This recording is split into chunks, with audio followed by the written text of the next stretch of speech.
Naghahanap ka ba ng plan na magbibigay sa'yo ng guaranteed yearly cash up to 4 generations?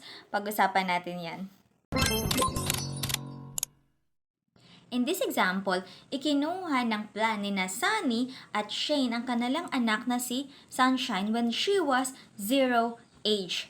Simula sa 6 years old ni Sunshine ay makaka-receive na siya ng yearly guaranteed cash. Pwede nila itong gamitin for education ni Sunshine, pwede ring for travel fund yearly, pwedeng for gadget fund, pwedeng for birthday celebration, at iba pa. At tuloy-tuloy yan yearly. By this time, si Sunshine naman ay meron ng pamilya. So, pwede niyang gamitin yung cash bilang pang honeymoon fund nila. Pwede rin namang pang maintenance fund ng kanyang parents na may edad na ngayon, or pwede pa rin na pang educational fund ni Sheena na ngayon ay mag-aaral na.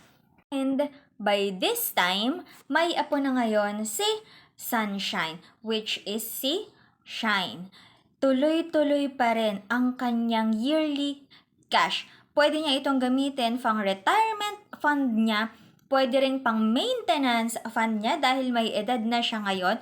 Pwede niya ring ibigay yung yearly cash kay Sheena, or pwede niya ring ipanlibre sa apo niya na si Shine. So, yearly, pwede niyang bigyan ng gadget, pwede niyang bigyan ng bagong bag, pwede niyang bigyan ng jewelry fund, and others. At tuloy-tuloy ang guaranteed cash na ito hanggang mag-age 100 si Sunshine. To know more about this plan, don't hesitate to send a message or comment in the chat box below. Thank you!